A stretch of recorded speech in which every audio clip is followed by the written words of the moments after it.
पूजा में ध्वनि का, नृत्य का, कीर्तन का, इन सब का उपयोग हुआ है और इन सब का उपयोग मूर्ति के सामने हुआ है ताकि किसी भी क्षण ये ख्याल न भूल जाए, क्योंकि अकेला नृत्य एक बात है, वो तो नर्तक भी कर रहा है, नर्तकी भी कर रही है, उसको कोई परम ज्ञान उपलब्ध नहीं हो जाता। वो नृत्य के लिए नृत्य कर रहा है, तब कोई परम ज्ञान से संबंध ना होगा। ये मूर्ति के सामने नृत्य चल रहा है,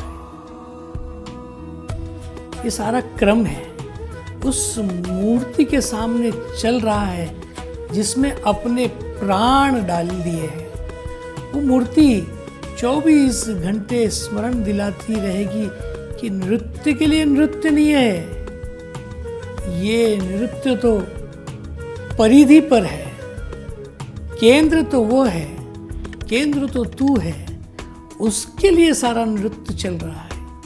ये स्मरण बना ही रहे पूरे वक्त कि ये नृत्य मूर्ति के आसपास चल रहा है। नृत्य के लिए नृत्य नहीं है, ये किसी परम सत्ता में छलांग लगाने की तैयारी है।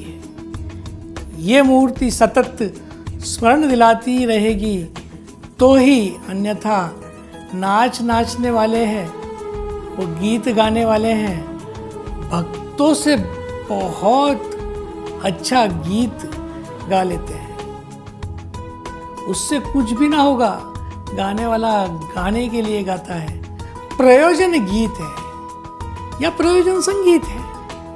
भक्त को संगीत से प्रयोजन नहीं है, भक्त को गीत से प्रयोजन नहीं है, भक्त को राग बिठलाने से प्रयोजन नहीं है। भक्त का प्रयोजन कुछ और है।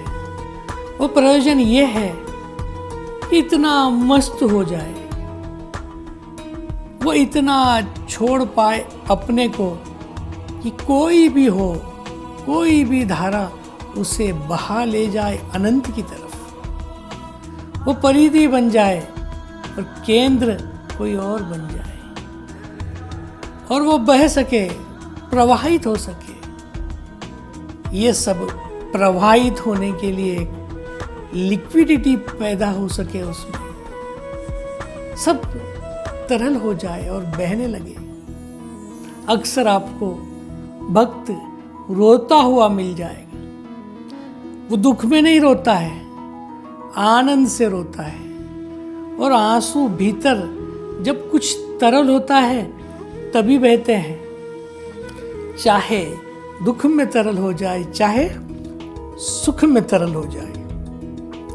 भीतर जब सब कुछ तरल हो जाता है तभी आंसू बहने शुरू हो जाते हैं। अभी तक वैज्ञानिक ठीक से नहीं बता पाए हैं कि आंसुओं का प्रयोजन क्या है आदमी के शरीर में। ज्यादा से ज्यादा जो खोज पाए हैं वो इतना ही खोज पाए हैं कि आंख पर जो धूल वगैरह जम जाती है उसकी सफाई का प्रयोजन दिखाई पड़ता है और कोई प्रयोजन नहीं दिखाई पड़ता।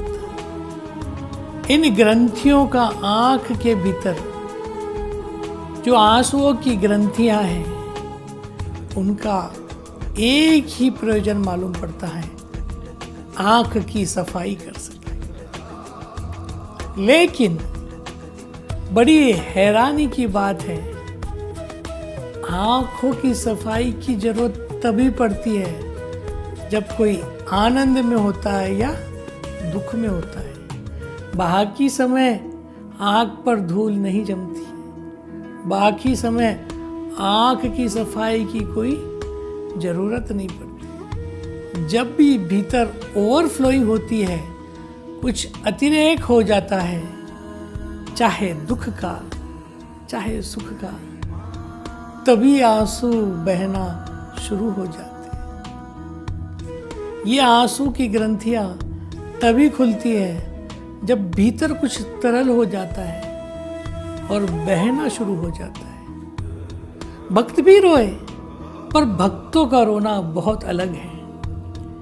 कोई गैर भक्त नहीं जान सकता कि भक्त क्यों रोए, क्या हुआ उनके भीतर कि वो रो रहे हैं।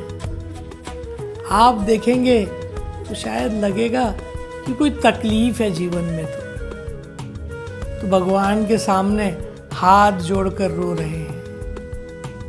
जो तकलीफ से भगवान के सामने रो रहा है वो अभी केंद्र खुद है, वो अभी भक्त नहीं है, अभी उसे पूजा का कोई पता नहीं है। नहीं, लेकिन एक क्षण ऐसा आता है जब चेतना बिल्कुल तरल हो जाती है, सब ठोसपन, फ्रोजननेस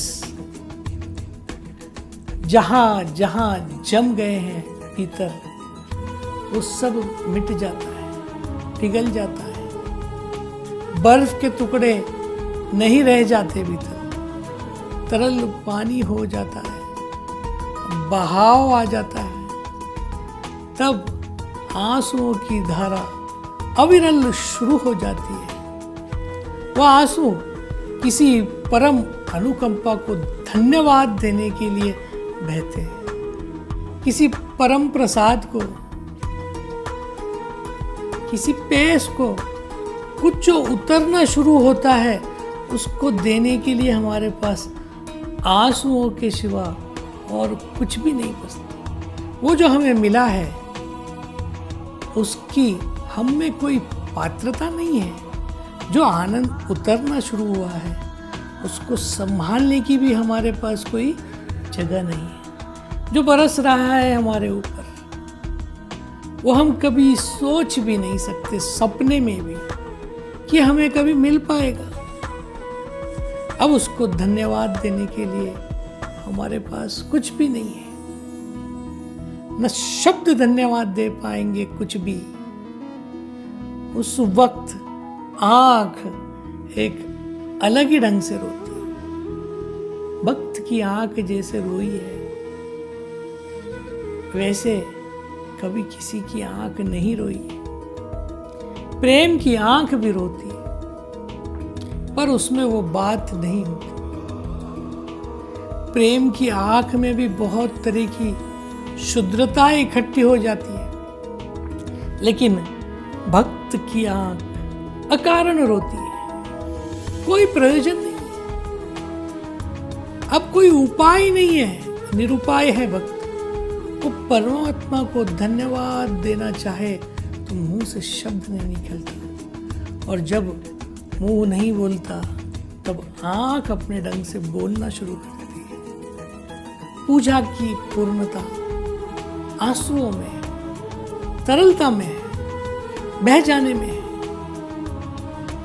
निषेधात्मक बातों से मन पर क्या प्रभाव पड़ता है, क्या आपको ये जानना है? अगर आपको ये जानना है तो हमारा अगला वीडियो अवश्य देखिए।